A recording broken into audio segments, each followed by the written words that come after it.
आपको ये भी बता दें कि जेनेटिकली मॉडिफाइड खाद्य पदार्थ वो भोजन होते हैं जिसमें पौधे या जानवर के डीएनए को वैज्ञानिक तरीकों से बदला जाता है। इसके स्वास्थ्य पर पड़ने वाले असर पर दुनिया में एक बहस है। अमेरिका इसे भारत में बेचना चाहता है, लेकिन भारत ने इनकार कर दिया है। वैसे अमेरिका अपने यहाँ जीएम खाद्य पदार्थों को बेचता है। मसाले, चाय, कॉफी, नारियल तेल, काजू, एवोकाडो, केला, आम, अनानास, मशरूम जैसे कई फल, सब्जियां और कुछ बेकरी उत्पाद भी अमेरिका में जीरो टैरिफ पर निर्यात हो सकेंगे। इस डिटेल के अलावा केंद्रीय वाणिज्य मंत्री पीयूष गोयल ने सोशल मीडिया पर कुछ और जानकारी भी दी, जिसमें यह दावा किया गया है कि गेहूं, कोपरा, स्यामक, कोदो, बाजरा, कंगनी, ओट्स, मैदा, आटा, रागी, अमरंथ, मक्का, चावल, जौ, जवार, छिलका रहित अनाज का अमेरिका भारत में निर्यात नहीं कर सकता। इसमें यह कहा गया है कि दूध, क्रीम, योगर्ट, बटर मिल्क, मक्खन, घी, चीज, बटर ऑयल, पनीर को भारत में एंट्री नहीं मिलेगी। सब्जियों में देखें तो आलू, मटर, बीन्स, मिक्स्ड प्रोसेस को भी भारत में एंट्री नहीं मिलेगी। इसके साथ ही मसालों को संरक्षित करने का दावा है।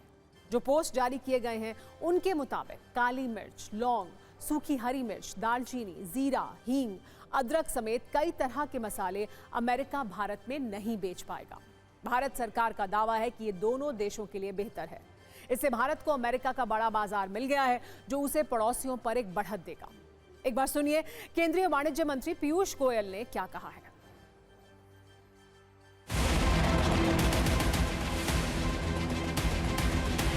जिस प्रकार से हमारे किसानों के हितों का संरक्षण किया गया है, पूर्णतः संरक्षण किया गया है किसानों का, डेयरी का, उसको मद्देनजर रखते मैं मानता हूं ये जो यूनाइटेड स्टेट्स और भारत के बीच जॉइंट स्टेटमेंट कल देर रात